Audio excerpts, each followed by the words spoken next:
परिवार को नहीं, देखिए जो घटना हुई है कोई सामान्य घटना नहीं है। और आज इस परिवार को हम मिलकर आए हैं। एक 32 साल के नौजवान को उन्होंने खोया है। और ये जो पूरा वाक़या हुआ है इसका तो मुंह तोड़ जवाब देना ही पड़ेगा, क्योंकि ये कोई आम आतंकी घटना नहीं है। जिस तरह से इसको अंजाम दिया गया है वो मंसूबे बिल्कुल स्पष्ट हैं।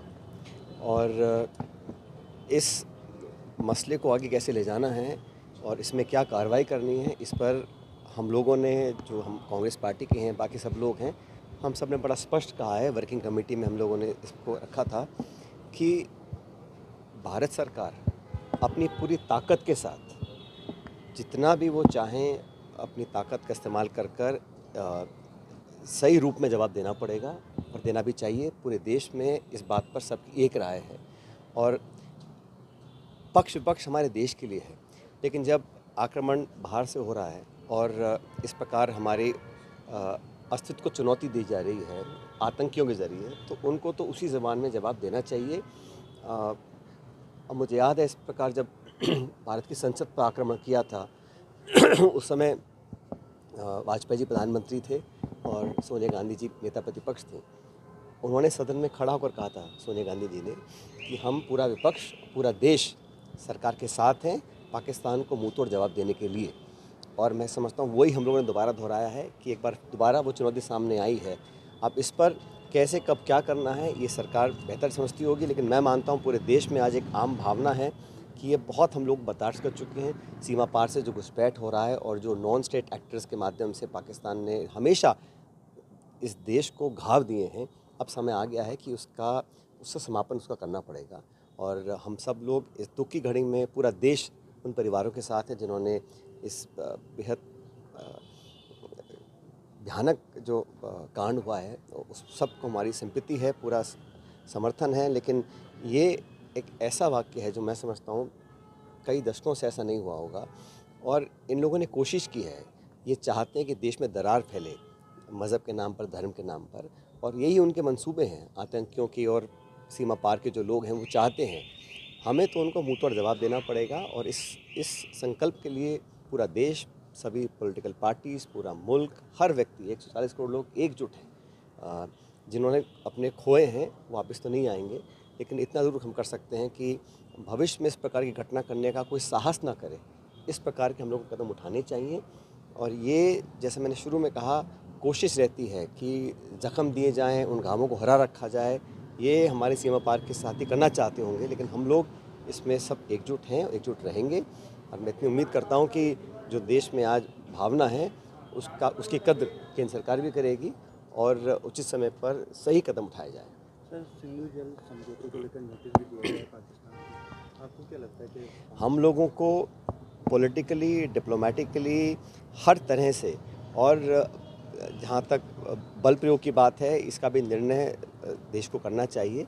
हम लोग चाहते हैं कि हमारी एकजुटता जो हमने प्रदर्शित करी है, चाहे वो राहुल गांधी जी ने की हो, चाहे खरगे साहब ने की हो, चाहे कांग्रेस पार्टी की वर्किंग कमेटी ने की हो, प्रमुख विपक्षी दल होने के नाते हम लोगों को लगा, हम मानते हैं कि हमारी भारत की जो भावना है उसमें कहीं दो फाड़ नहीं दिखना चाहिए, कहीं बेखराव नहीं दिखना चाहिए। हमारे आपस के हम विरोध एक दूसरे का करते हैं पॉलिटिकली, लेकिन ये जो आक्रमण किया है, ये दुस्साहस जो किया है, इसका जवाब देने के लिए जो भी साधन हमारे पास उपलब्ध हैं उन सबको एकत्रित कर हमें जवाब देना चाहिए। उसका इंटरनेशनली क्या करना है, डिप्लोमेटिकली क्या करना है, पॉलिटिकली क्या करना है, यूज़ ऑफ फोर्स का क्या करना है, ये इसमें सबकी राय बननी चाहिए। और ऑल पार्टी मीटिंग बुलाई गई थी।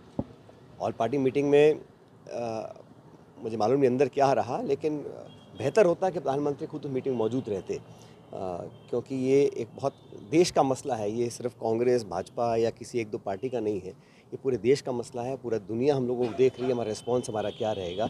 तो एकजुटता और जो नेतृत्व का जो उदाहरण स्थापित करना चाहिए, वो उस रास्ते में हमें चलना चाहिए।